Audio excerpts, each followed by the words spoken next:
bienvenue sur Nutrition TV. Aujourd'hui, on parle d'équilibre alimentaire. Que signifie manger équilibré? Quelles sont les règles qui entourent l'alimentation équilibrée? Tout de suite sur Nutrition TV.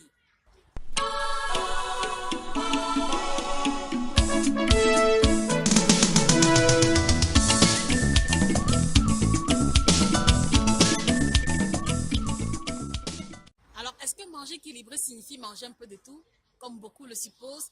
Est-ce que manger équilibré signifie manger uniquement des fruits ou alors uniquement des légumes? Est-ce que manger équilibré veut dire manger sans huile ou sans sel?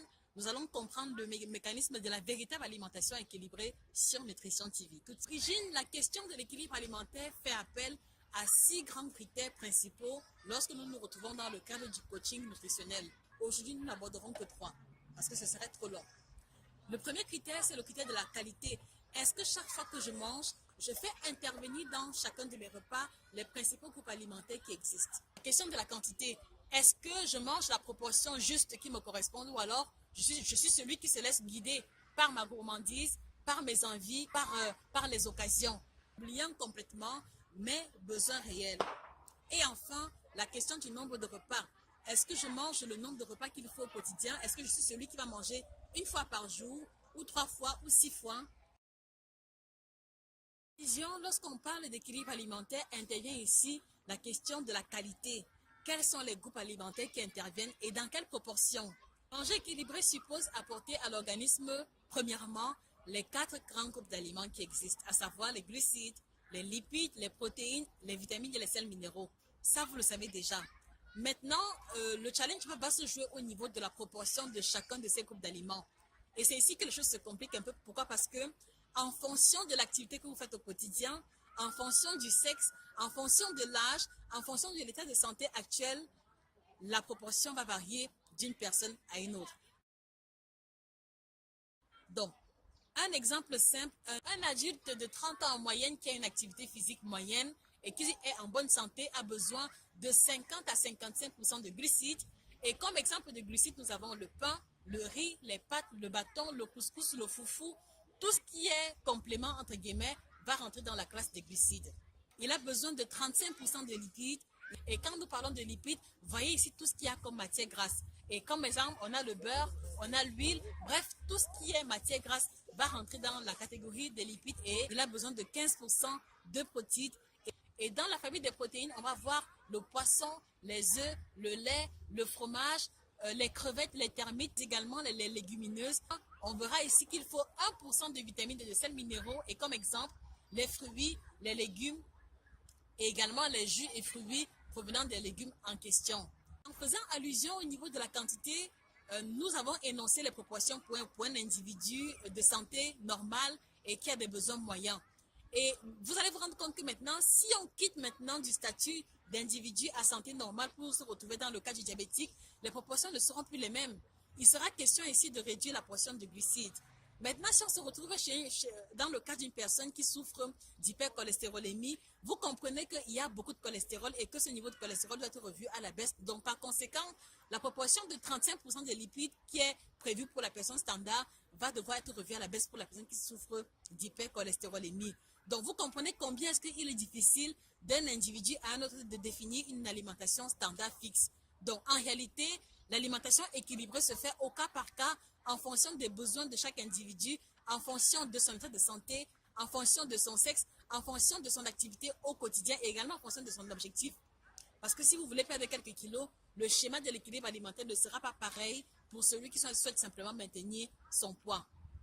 Voilà pourquoi est-ce qu'il est important justement pour avoir le meilleur calibrage de votre alimentation, de vous faire accompagner par soit un diététicien, soit un coach, qui sont les seuls appropriés à vous déterminer le schéma alimentaire qui vous correspond. Donc voilà, en ce qui concerne la question de la qualité, qui fait intervenir ici les grands groupes alimentaires. Alors, est-ce que cela suffit pour dire qu'on mange équilibré? Malheureusement, non. Parce que même si on respecte la règle même si on respecte la règle de la qualité, la règle des différents groupes aliments présents, il va intervenir ici la question de la quantité. Est-ce que je mange la proportion dont mon organisme a besoin? Et vous allez vous rendre compte que chaque fois qu'on a péché au niveau de la quantité, on se retrouve soit en surpoids ou alors soit en situation de déficit. Maintenant, on passe au niveau de la quantité. Et la quantité se définit en fonction du sexe, en fonction de l'âge, en fonction de l'activité au quotidien, en fonction de l'objectif et même également de l'état de santé de la personne concernée. Exemple concret pour vous illustrer cela, un homme qui a 40 ans qui travaille de 6 à 8 heures de temps assis à longueur de journée n'aura pas la même quantité d'aliments que celui qui travaille de 6 à 8 heures également, mais plutôt dans un chantier en tant que manœuvre. Donc, entre le manœuvre et le bureaucrate, vous voyez très bien que les dépenses énergétiques ne sont pas pareilles. Donc, par conséquent, il faut faire des ajustements. Donc, celui qui travaille en tant que manœuvre va se dépenser plus physiquement et naturellement, il aura besoin d'une plus grande quantité d'aliments que celui qui travaille dans un bureau. Spectateurs, manger équilibré fait aussi intervenir ici la notion du nombre de repas au quotidien. Parce que le nombre de repas va influencer positivement ou négativement le challenge de l'équilibre alimentaire que nous souhaitons atteindre. Donc, manger équilibré signifie avoir minimum 3 repas au quotidien avec possibilité d'une ou deux collations. Donc, par conséquent, même si vous respectez la quantité, même si vous respectez la composition de votre assiette, si vous ne respectez pas le nombre de repas, vous péchez grandement au niveau de l'équilibre alimentaire. Alors, vous l'aurez compris, de façon standard, il est admis que manger équilibré renvoie à avoir minimum 3 repas au quotidien avec possibilité d'une ou deux collations. Un exemple simple, si je suis celui qui mange une fois par jour, vous comprenez très bien que j'ai privé mon corps de 2 autres repas et donc par conséquent, je ne suis pas en train de respecter l'équilibre alimentaire. Si je mange 2 fois par jour et que dans les 2 fois c'est uniquement de la salade, ce n'est pas de l'équilibre alimentaire. Dans le même ordre d'idée, si je mange 3 fois par jour tel que c'est prévu, mais qu'à chacun de ces repas, ce n'est que le pain chocolat ou du pain beurre, vous comprenez aussi que ce n'est pas l'équilibre alimentaire. D'où l'importance de faire intervenir à chaque fois la qualité, la quantité, la fréquence et également les horaires. Mais nous aborderons la question de l'horaire à la prochaine séance. Vous aurez compris, fidèles téléspectateurs, la question de l'équilibre alimentaire n'est pas aussi évidente qu'elle en a l'air. Vous comprenez très bien qu'il y a plusieurs paramètres qui rentrent en jeu et seuls des professionnels habilités sont en mesure de vous définir à vous le schéma alimentaire qui vous correspond. Donc, par conséquent, vous aurez compris aussi, même si vous êtes un couple, de l'homme à la femme, les besoins ne seront pas pareils. D'où l'importance de la personnalisation, d'où l'importance de se faire accompagner. Parce qu'à chaque fois qu'on n'aura pas respecté l'équilibre alimentaire, on va se retrouver malade avec diabète, hypercholestérolémie. On va se retrouver en surpoids ou alors en obésité ou avec un déficit pondéral. On va se retrouver avec des cas de malnutrition, avec des cas de carence. Et ça, voilà, vous l'aurez compris, ce sont des conséquences liées au déséquilibre alimentaire. Ce sont des conséquences liées au non-respect de l'équilibre alimentaire. Alors, une fois de plus, nous vous invitons à partager vos expériences avec nous.